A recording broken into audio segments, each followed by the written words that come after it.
La majorité des entreprises qui mettent la clé sous la porte sont des entreprises qui n'ont pas réussi à vendre leurs produits.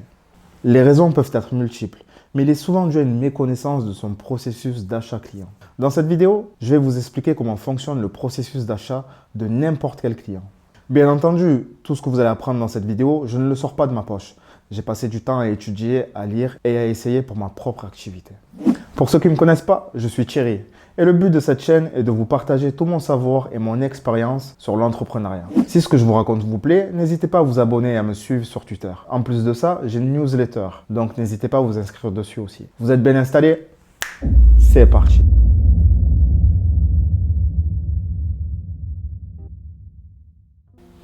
Avec la crise sanitaire, le nombre d'entrepreneurs qui ont mis la clé sous la porte est grimpé en flèche. Mais même avant ça, beaucoup d'entreprises fermaient parce qu'ils n'arrivaient pas à comprendre la psychologie d'achat du client. Les premières années d'une entreprise sont cruciales, surtout si comme moi vous partez de zéro. Laissez-moi vous parler de Pierre. Pierre est un jeune de 29 ans. Il a créé sa boîte en auto-entreprise.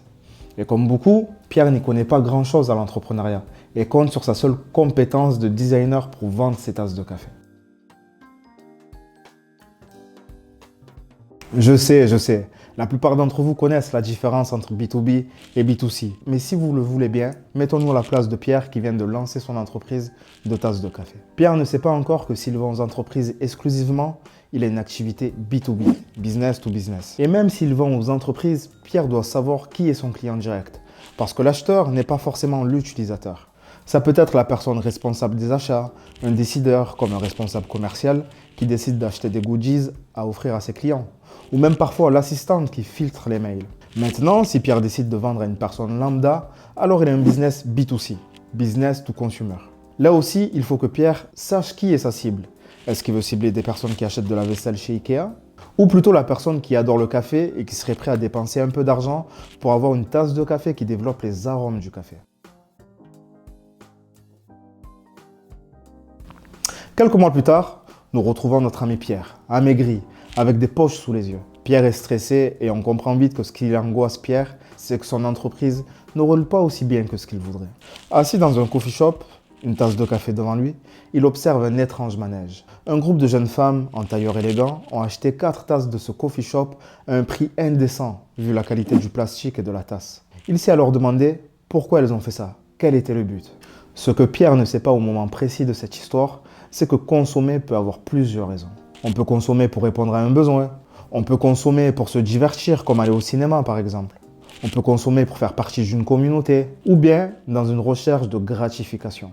Pierre a vite compris en observant ces jeunes femmes qu'il devait se créer son avatar client et avoir la réponse à ces deux questions. Quels sont les bénéfices recherchés lors de l'achat de mes tasses? Et est-ce que mon client achète mes tasses ou plutôt ma marque? Il y a deux façons d'acheter, soit de manière fonctionnelle, soit de manière émotionnelle. Lorsqu'un client achète une tasse chez Pierre, il le fait parce qu'il y a un certain niveau de qualité dans la matière de la tasse, parce que la tasse répond à un certain design qui développe les arômes du café. Le rapport qualité-prix lui convient. Dans ce cas de figure, le client se place dans une logique de transaction. Il achète quelque chose qui répond uniquement à un besoin. Dans un univers tout différent, ce même client achète la même tasse de café, mais cette fois-ci dans une logique émotionnelle. Ce qu'il recherche, c'est ce besoin de vivre une expérience, un besoin d'appartenance. Et ça, Pierre, en regardant mes vidéos, l'a bien compris.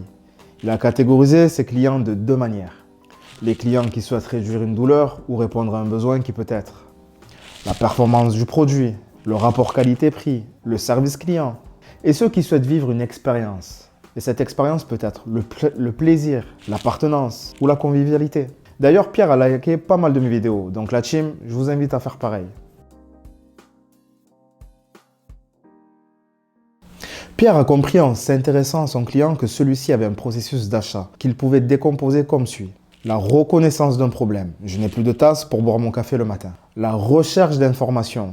Son client compare les offres et critères possibles sur le marché. La sélection du produit suite à la comparaison des marques et critères. L'évaluation post-achat. Est-ce que le produit acheté répond aux critères sélectionnés? Et ce processus d'achat est valable pour n'importe quel business, la team. Pierre sait maintenant pas mal de choses sur son avatar client et ça se voit. Il est plus heureux, plus souriant.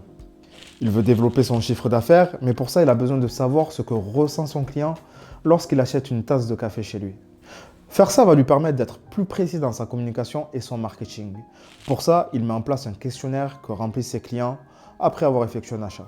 Il sait que si son client achète une tasse de café pour ses performances, son rapport qualité-prix, son design, il devra axer sa communication plutôt sur le produit. Mais attention, il doit aussi prendre en compte qu'un client qui achète un produit est forcément passé par l'étape 2 du processus d'achat. La recherche d'informations. Son client compare les offres et critères possibles sur le marché. Et que s'il néglige sa recherche et développement, il perdra en grande partie sa clientèle. Si la majorité de ses clients achètent sa marque, alors il devra plutôt axer sa communication sur l'émotion, l'appartenance. La marque de Pierre doit partager la même vision du monde que son client. Le client doit se retrouver dans la personnalité de Pierre qui représente l'image de marque.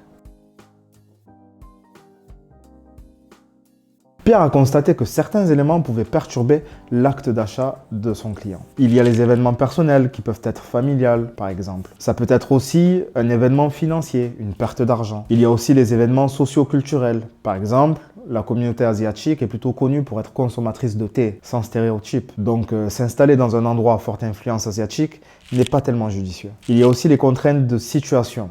Il peut y avoir une situation de lieu, comme on vient de le voir, mais aussi d'atmosphère. Par exemple, lors de l'achat, si le client se sent oppressé dans le magasin, que la clim ne tourne pas, qu'il fait hyper chaud, la seule chose que le client va faire, c'est de partir. Notre ami Pierre a bien compris la psychologie d'achat de ses clients. C'est devenu un entrepreneur heureux. Son business se développe tellement qu'il a décidé d'élargir ses points de contact avec ses clients. Et pour ce faire, il met en place un site e-commerce. Grâce à ça, quand son magasin est fermé, il continue de faire des ventes. Il a pu investir dans un CRM pour déterminer qui sont ses meilleurs clients et grâce à une newsletter, tenir informé de son actualité. Il a décidé d'engager un community manager pour développer sa notoriété sur les réseaux sociaux. Et pour finir, il est distribué chez pas mal de revendeurs. Pierre, ça peut être vous la team. Il ne tient qu'à vous de vous donner les moyens de faire vivre votre activité. Je n'ai pas de doute sur le fait que vous allez y arriver. D'ailleurs, cette chaîne YouTube est là pour vous aider. Si cette vidéo vous a plu, n'hésitez pas à la partager à quelqu'un qui en a besoin. Moi, j'ai qu'une chose à vous dire. N'oubliez jamais, celui qui ose gagne. Peace.